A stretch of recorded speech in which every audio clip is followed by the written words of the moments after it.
संतांच्या विचारांच्या प्रसारासाठी पैठण नगरीत संतपीठ उभारण्यात आलंय। 1975 साली घोषणा झालेल्या संतपीठाच्या इमारतीच्या उद्घाटनासाठी फेब्रुवारी 2014 साल उजाडलं, परंतु उद्घाटनानंतर 2च दिवसांनी झी मीडियाची टीम ही इमारत पाहायला गेली तेव्हा धक्कादायक वास्तव नजरेला पडलं। पाहुयात संतपीठाच्या दुरावस्थेचा हा एक्सक्लुझिव्ह रिपोर्ट।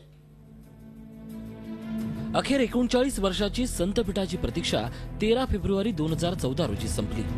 पैठण नगरीत संतपीठाच्या इमारतीचं उद्घाटन राज्याचे सांस्कृतिक मंत्री संजय देवतळे यांच्या हस्ते संपन्न झालं। संतांच्या साहित्याचा प्रचार व्हावा, त्यांचं वाङ्मय साता समुद्रापार जावं यासाठी हे संतपीठ म्हणजे संतांच्या साहित्याचं विद्यापीठ उभं राहिलं। या संतपीठाची भव्य दिव्यता तपासण्यासाठी झी मीडियाची टीम या ठिकाणी गेली तेव्हा तिथलं दृश्य पाहून धक्काच बसला।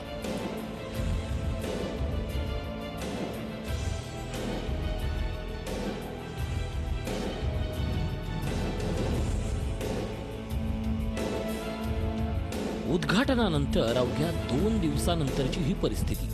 मुख्य प्रशासकीय बिल्डिंगच्या मागेच संतपीठाची 2 हॉस्टेल बनवण्यात आली, परंतु त्या ठिकाणी राहणाऱ्या वॉचमनने जणू या हॉस्टेलला आपला बंगलाच बनवलाय। हॉस्टेलच्या सगळ्या रूम्स हा वॉचमन वापरतो।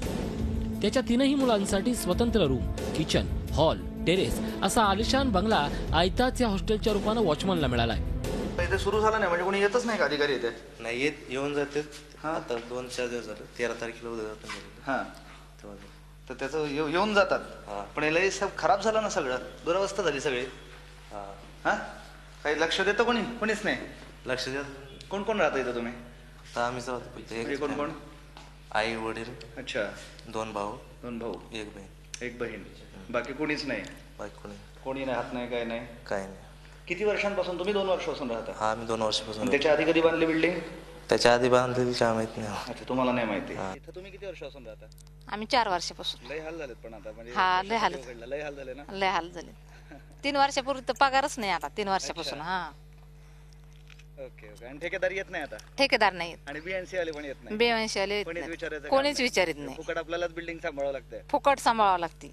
ती काय तिकडची बिल्डिंग सांभाळणे सगळे गेले, तिकडचं काही सुद्धा राहिलं नाही। पहिल्या इमारतीनंतर आम्हाला ही लाजवेल अशीच इमारतीची पूर्णपणे नासधूस झाली आहे। काचा फुटल्या आहेत, भिंतींना तडे गेलेत, प्लास्टरही निघण्याच्या मार्गावर आहे। ही इमारत म्हणजे दारुड्यांचा अड्डा अशी स्थिती आहे।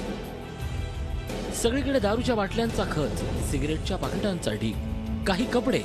इथं काय चालतं याची साक्ष देण्यासाठी संतांच्या साहित्य वाङ्मयाचा प्रचार व्हावा म्हणून पैठणमध्ये मोठ्या उत्साहात वाजत गाजत संतपीठ स्थापन करण्यात आलं। आणि त्याची ही अशी अवस्था आहे, इथे जे हॉस्टेल्स बांधण्यात आले विद्यार्थ्यांसाठी ते गेली कित्येक वर्षांपासून बंद आहे। तिथे कचऱ्याचं साम्राज्य आहे, दारुड्यांचं साम्राज्य आहे। या हॉस्टेलमध्ये अशा असंख्य दारूच्या बॉटल्स पडलेल्या आहेत, सिगरेटची थुटकं पडली आहेत, सिगरेटची पाकिटं पकडली आहेत। नक्की हे हॉस्टेल संत पीठाचा किंवा संत साहित्याचा अभ्यास करणाऱ्यांसाठी बांधलंय की लोकांना दारू पिता यावी म्हणून बांधलंय, याचा प्रश्न या निमित्तानं उभा ठाकतोय।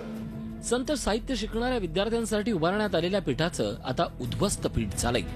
अगदी घोषणेपासूनच हे संतपीठ कायम दुर्लक्षित राहिलंय। 1975 साली शंकरराव चव्हाणांनी संतपीठाची घोषणा केली, त्यानंतर पुन्हा 1981 मध्ये अंतुलेंनी घोषणा केली, त्यानंतर थेट 1998 मध्ये तत्कालीन मुख्यमंत्री मनोहर जोशींनी या संतपीठाचं भूमिपूजन केलं।